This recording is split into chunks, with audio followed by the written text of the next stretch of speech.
The Rolex Explorer 36 millimeters is a perfect watch. I am excited for today's video. Today, on my wrist, I am wearing the Rolex reference number 124270. It is the Rolex Explorer 36 millimeter, the newer reference that has the new movement, the more aggressive tapering bracelet, and the glossy black dial. Shout out to the homie Britain for letting me use this watch to make a video. I don't want to give it back.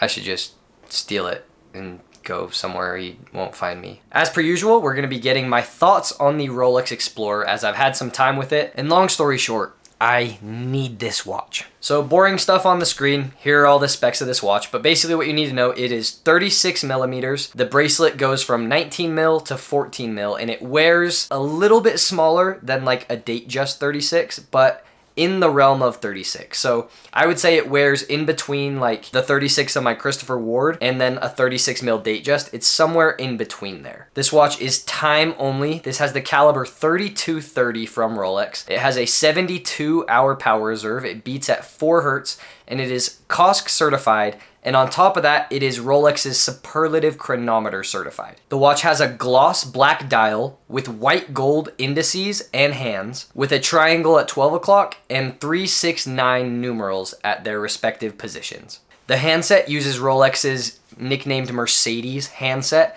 which is extremely legible and is featured on a vast majority of the watches in their professional collection. The Rolex Explorer series is kind of an homage to the original Rolex that went up Mount Everest with Edmund Hillary. I've made a video on the Smith's Everest PRS-25, which is an homage to the Rolex Explorer, which is all the big story of Edmund Hillary, and I made a video on it. You can go watch that. But all that really matters is that this watch was made as an Everest climber's mountaineer bashable Rolex, making it the least Rolex. And what I mean by that is, in a modern context, Rolex is very much a shiny, blingy, successful business owner, wealthy, rich. When you hear the name Rolex as a non-watch person, you just think money. One of my personal favorite things about Rolex is that despite what the main vast majority of people see and believe, Rolex has roots to doing a ton of cool shit. I could make countless videos for days on the various different things that Rolex has had its hand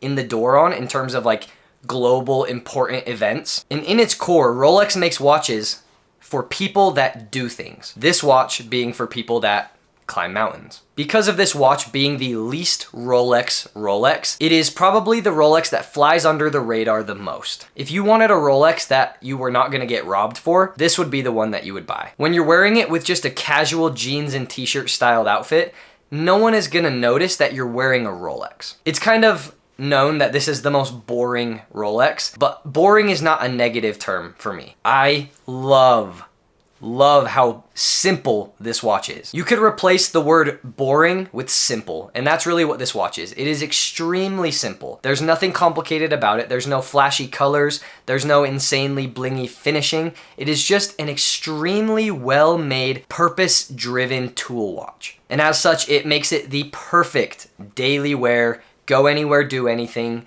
one watch collection watch.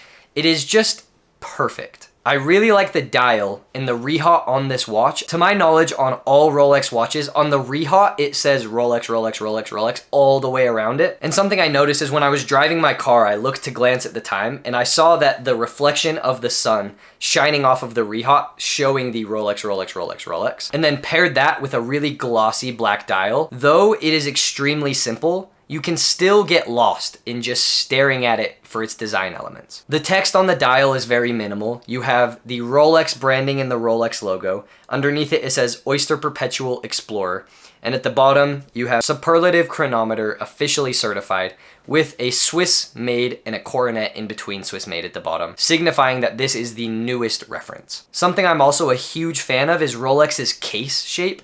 The Oyster case just has such an elegant and simple and beautiful design to it. I don't really know how to word anything about it other than elegance and curvy yet sharp. This watch is 11.5 millimeters thin, which is really nice and thin for just a daily watch. You're not gonna notice any heft or bulk on your wrist, and the thickness complements the case shape very well. Another interesting thing that I really like about the Explorer is the bezel hangs over into the lugs. And so if you're looking at the side of the case, you can see the bezel kind of hang over where the end links of the bracelet would go into the case. Rolex isn't known for having the most insane and best finishing, but spending some time with this watch and looking at the finishing on the bracelet in different lighting, I don't know why, but I really think Rolex has some of the best basic finishing. The bracelet is entirely brushed, with the sides of the bracelet being polished. The sides of the case and the bezel are polished as well. The top of the lugs are also brushed, which complement the brushing on the bracelet. And in different lighting, when you look at the finishing on this, there's just something about it that is so just good for daily use. You're not gonna be staring at it wanting to see Patek quality finishing, but for a watch that is made to do things, it is extremely well finished. Some of, in my opinion, the best in the entry-level luxury category. As I said earlier, this watch is superlative chronometer certified from Rolex.